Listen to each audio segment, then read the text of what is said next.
गुरु प्यारी साध संगत जी, धन कृपाल जी। हम सब जानते हैं, सुनते हैं कि नामदान लिए बंदे को कोई भी ऊपरी चीज परेशान नहीं कर सकती, कोई भूत प्रेत, कोई आत्मा नहीं चिपट सकती। लेकिन क्योंकि हम भजन अभ्यास नहीं करते तो कई बार हम लोगों के साथ भी ऐसा कुछ हो जाता है, कोई आत्मा या कोई रूह हमें चिपट जाती है। पर हमारे महाराज जी उससे हमें कैसे छुड़ाते हैं, आइए जानते हैं इस वृत्तांत के साथ। एक बार एक लड़की की शादी नॉन सत्संगी परिवार में हो गई और उसे उसके गुरु से भी बहुत दूर रखा गया। गुरु के पास जाने नहीं देते थे, गुरु की फोटो भी घर में रखने नहीं देते थे। लड़की बहुत परेशान थी लेकिन कुछ कर नहीं पा रही थी। ऐसे धीरे धीरे करते करते घर के स्ट्रेस के चक्कर में उससे गुरु कहीं ना कहीं दूर होते जा रहे थे। बहुत तड़पती थी लेकिन कुछ नहीं कर पा रही थी। एक दिन चौराहे पर चलते समय उसे किसी आत्मा ने घेर लिया। ये उस लड़की के खुद की आप बीती है, उसे किसी आत्मा ने घेर लिया और उसको चिपट गई। अब जब वो चिपट गई तो वो थोड़ा परेशान रहने लगी, किसी टाइम चिल्लाती पर उसको अपने ऊपर बस नहीं रहता कि ये हो क्या रहा है। और कुछ समय के बाद वो आत्मा खुद से उस लड़की को बोल के गई कि मैं कल तुझे लेने आऊंगी। लेकिन लड़की क्योंकि गुरु की नाम लेवा थी, उसने उस समय अपने गुरु का प्रसाद खाया और भजन पर बैठ गई और वो समय निकल गया।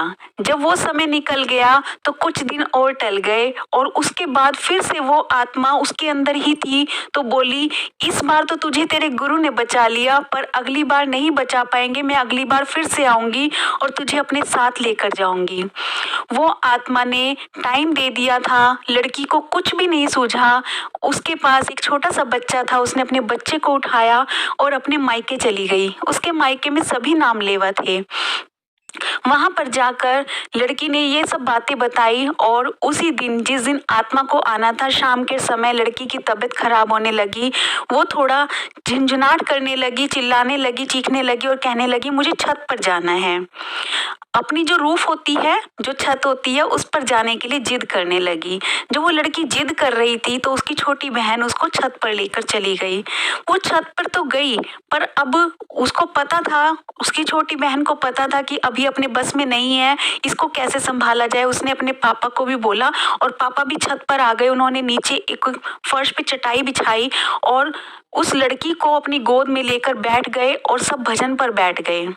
महाराज जी की दीन दयालता देखो, महाराज जी की रहमत देखो। उसी समय कोई प्रीचर वहां पर घर पर अचानक आ गए, जबकि शाम का दिन छिपने के बाद का समय था, 7-8 बजे का। उस समय कोई भी घर पर ऐसे नहीं आता और उन्होंने जैसे ही पापा के बारे में पूछा तो मेरी मम्मी नीचे, उस लड़की की मम्मी नीचे गोद में उस छोटे से बच्चे को लिए हुए बैठी हुई थी। तो उसकी मम्मी ने उनको बताया कि वो ऊपर बैठे हैं और ऐसे ऐसे लड़की के साथ हुआ है। वो एकदम से भाग के गए, वो प्रीचर थे जो एकदम भाग कर गए और वो भी वहां पर चटाई पर भजन पर बैठ गए। लड़की उस समय अपनी छोटी बहन की गोद में सिर रखकर लेटी हुई थी, सभी भजन पर बैठे हुए थे और वो नजारा जो उसने बताया देखने लायक था कि सबको वहां पर रोशनी ही रोशनी दिखाई दे रही थी। सबने वहां पर रोशनी ही रोशनी देखी, इतनी रोशनी थी, इतनी रोशनी थी कि वो बर्दाश्त करने लायक नहीं थी। और लड़की ने तो उठकर बताया कि उसने बहुत सारे महापुरुषों को एक ही लाइन में खड़े हुए देखा। सब एक लाइन में खड़े हुए थे और उनमें से बीच में से संत राजेंद्र सिंह जी महाराज निकल कर आए और उन्होंने उस आत्मा को उस लड़की के शरीर से ऐसे उखाड़ा, निकाला, हाथ से खींच कर निकाला और सामने एक घड़ा जिसके अंदर से धुएं निकल रहे थे, वो ऊपर टंगा हुआ था, उसके अंदर उस आत्मा को फेंक दिया। और इसके बाद उसको सारे गुरु लाइन में खड़े हुए पूरी तेज रोशनी के साथ दिखाई दे रहे थे। वो लड़की के लिए बहुत ही सुनहरा दिन था। पता नहीं आगे कभी आएगा या नहीं भी आएगा, नहीं जानती, पर उस आत्मा के चक्कर में सारे गुरु के दर्शन उस लड़की को हो गए। कितना सौभाग्य उस लड़की को मिला उस आत्मा के चक्कर में। तो गुरु हमें किस प्रकार क्या देते हैं ये हम भी नहीं जानते। उस आत्मा की मुक्ति भी गुरु ने कर दी और उस लड़की की मुक्ति का साधन भी गुरु ने खुद बना दिया।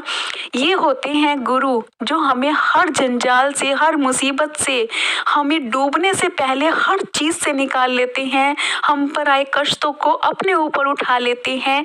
ये हमारे गुरु होते हैं, इनको हम गुरु कहते हैं, जो हमारे लिए हर वक्त हर मुसीबत से लड़ने के लिए तैयार रहते हैं, अपने भी साथ छोड़ देते हैं, पर गुरु हमारे साथ हमेशा रहता है, हमारा साथ हमेशा देता है। जब ऐसा गुरु हो तो कैसे कोई उसको छोड़ सकता है। इतने प्यारे हैं हमारे महाराज जी कि कहा नहीं जा सकता। अगर हम गुरु पर थोड़ा सा विश्वास करें, उनके कहे अनुसार चलें, तो वो हम हमेशा हमारा साथ देता है। देता तो तब भी है जब हम उसका कहना नहीं मानते, लेकिन तब ज़्यादा देता है। हमें दिखाई भी देते हैं साथ देते हुए जब हम पर मुसीबत आती है, जब हम परेशान होते हैं तो गुरु तिलमिला जाता है। गुरु हमारे लिए हर चीज़ करने के लिए तैयार रहता है और हर समय हमारा साथ देता है।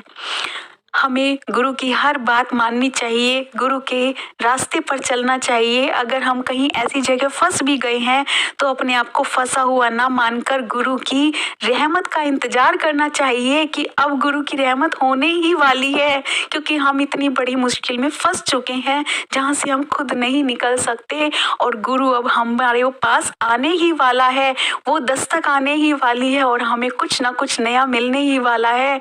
अब हमारे कर्म कटने ही वाले हैं, इसलिए अगर हम इस चीज़ को सोचकर उस कर्म को काटेंगे तो वो हमारा कर्म भी कटेगा और वो आने वाली मुश्किल भी टल जाएगी, और हमें पता भी नहीं चलेगा कि वो मुश्किल कैसे टली, और बाद में हमें वो जो गुरु का प्रसाद है, जो प्यार भरा उसका प्रसाद है, वो भी हमें मिलेगा।